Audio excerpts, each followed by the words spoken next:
wasn't even live yet. Hello everyone. We're doing something special today. You can probably already get a hint of it if you're hearing the music and you've been playing it and know what it is. But a special surprise because we are going to take a look at Monster Hunter Wilds. I know it seems like I'm just slacking and we're taking the day off to play it, but in reality, I mean, yes. But in reality, we're doing this to analyze what the game looks like, what its graphics are like, and how they achieved the things that they did. So this is actually a learning thing more than it is because I've already played enough of it last night. Me and my girlfriend's already gone through pretty much everything that we can do right now in this game and pretty much have destroyed it. So now it is our time during these wonderful business hours to start picking it apart and seeing how they achieved some of the things they did. And oh boy, I'm already seeing some interesting glitches. There are a lot of glitches right now. But yeah, keep in mind this game is still over a year away from being released. Wait, maybe not. More like 6 months, I guess. And, they haven't worked everything out yet. It's still a little bit glitchy, and we're going to see that. And they're still working on things and cleaning it up. But mostly this open beta was for their networking, to test networking. And yeah, I mean, okay. But graphically, there's definitely some glitching still. So, let's take a look. Whee!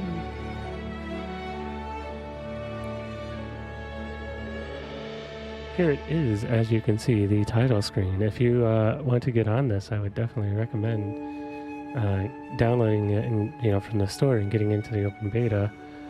But we are about to go through and take a look at this game at whole and what it's doing graphically. I mean, honestly, we can start right here at the title screen. And what we're seeing here really is a piece of the world.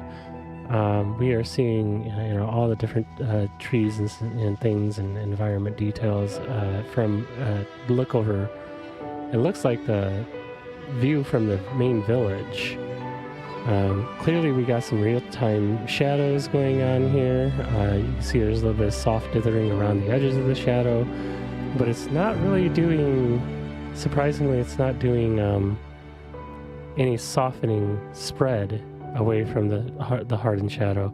So it seems like what they've done here is decided to go with hard shadows, and you can see they're very pixelated even still. And you can kind of see that, they're real time. Oh, and you see some lining glitching in there for some reason, which is odd. Oh, there's also an interesting animation loop that just happened there. Huh, I just saw everything snap. That probably doesn't look too good. But anyways, yeah, you can, oh yeah, I see the weapon there is glitching out too. It's just kind of, the physics in it seem to be kind of freaking out at random. I'm not sure what they're using there. It looks like they have some kind of, I don't know, some kind of bone system or something on it, but it just kind of freaks out of nowhere. Like, yeah, right there again. Almost as if it's some kind of attachable bone system or something. It's really bizarre that it would freak out that way.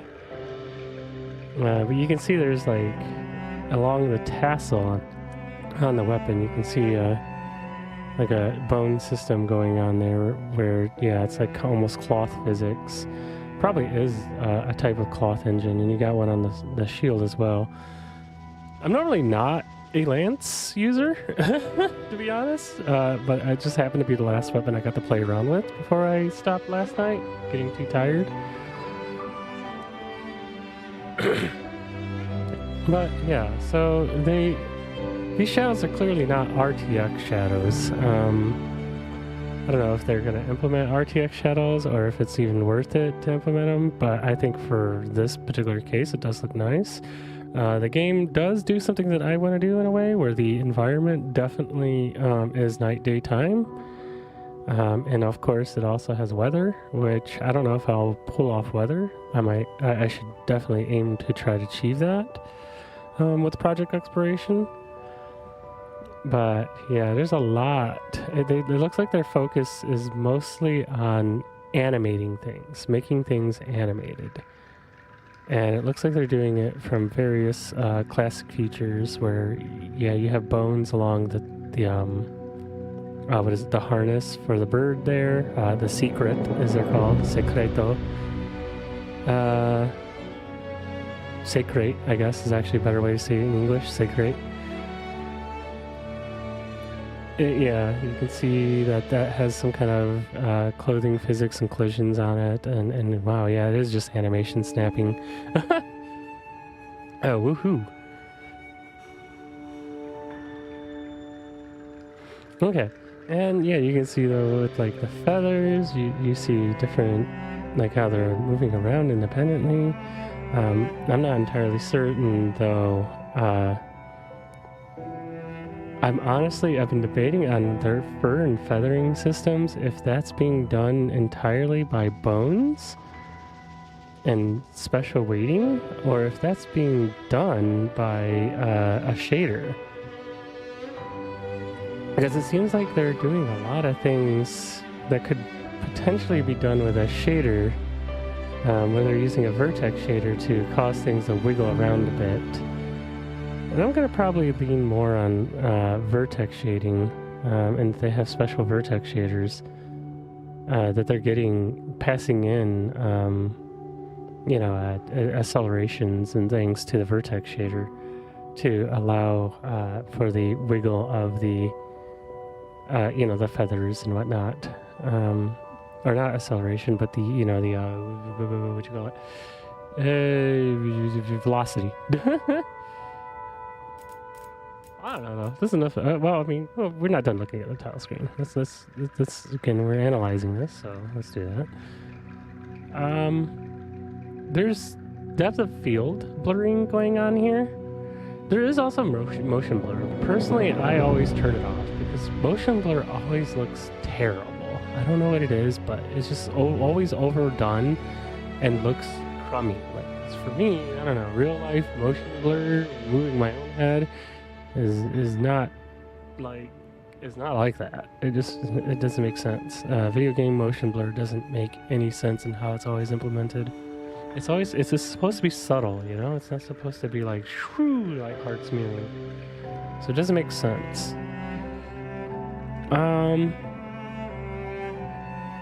But yeah, that depth of field is definitely on there. I'm not really sure how they're calculating it. It looks like they're doing some kind of thing with a depth pass, but it looks like it's also being done in post-processing because they're doing a lot of what they call screen space effects, which includes, of course, screen space reflections, and screen space reflections are being done with these days it's being done with ray tracing. When you ray trace screen space reflections, they end up looking a lot better. When you try to post-calculate screen space reflections, though, they tend to look terrible. without ray tracing.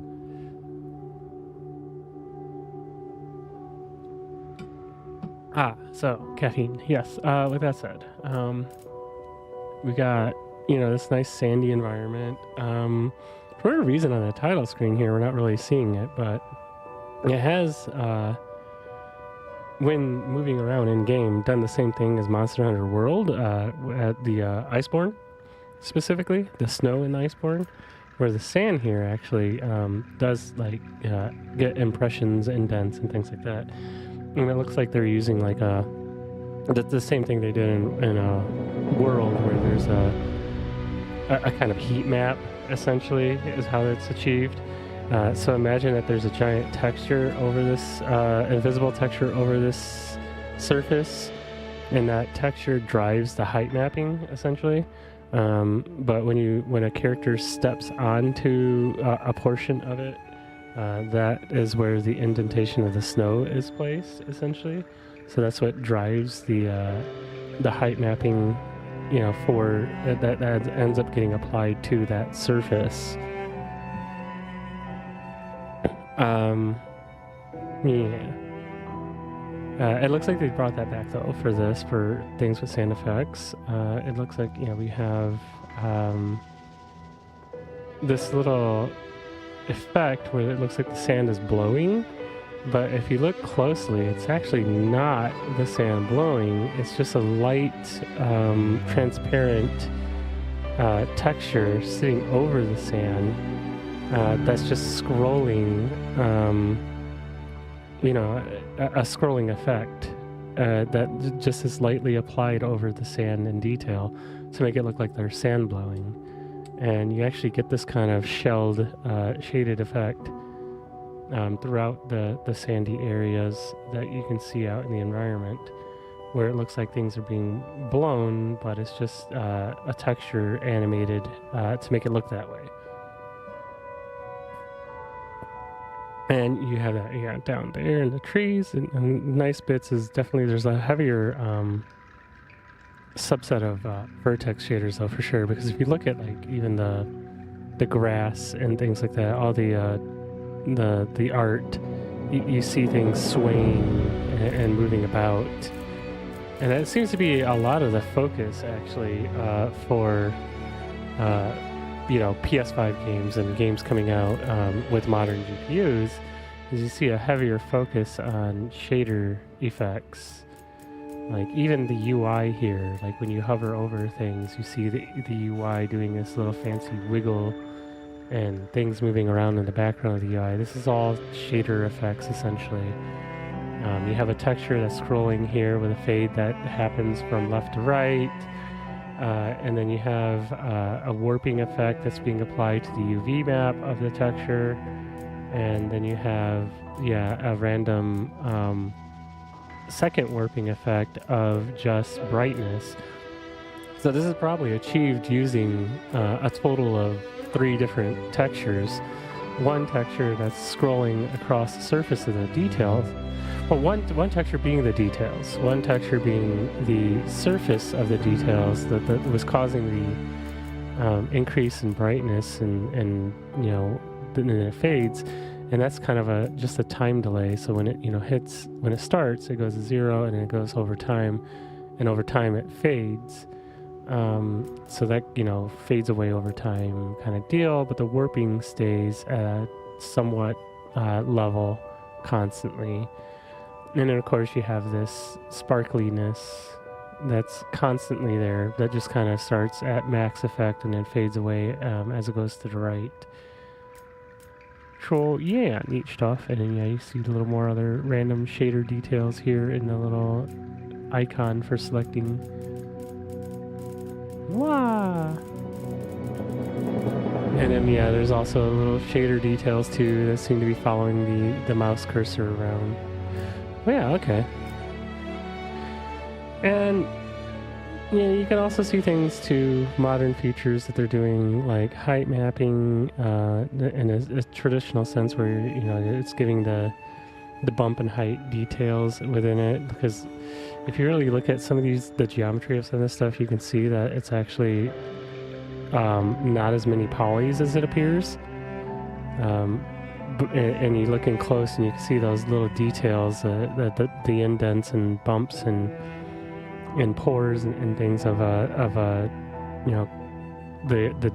rocks and sand are being done with just height mapping and bump mapping, and the way it handles normals even.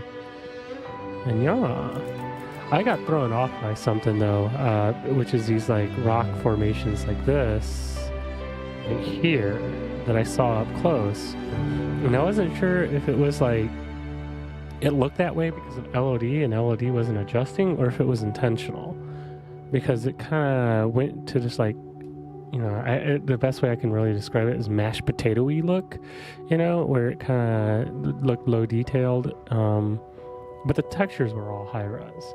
So I was like, what is going on here? Like, I just didn't understand what they were trying to achieve Or, you know, why does this look this way? Like, it almost looked like it was coral or bone instead of rock. So I'm wondering if that's... I'm still wondering if that's intentional. Anyways, let's start this up. And yeah, grass. You can see the grass swaying just as grass does. You can see light details of the Palicos fur.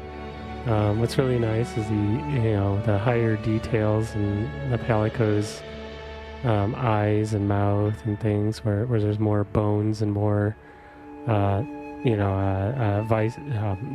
shape blend shapes in the mesh. So overall, it really is just like the artwork of this game is that they just, it's all the same traditional stuff that we see in video games, just more.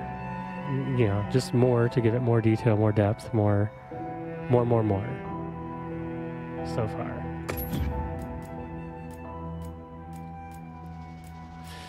Hey, I don't know, who's on?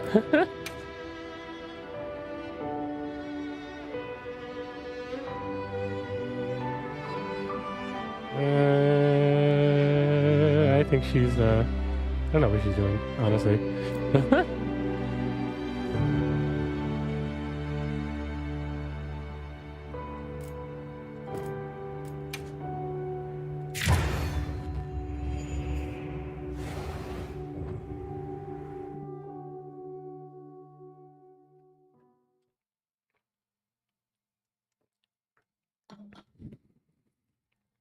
Fancy loading screen, of course.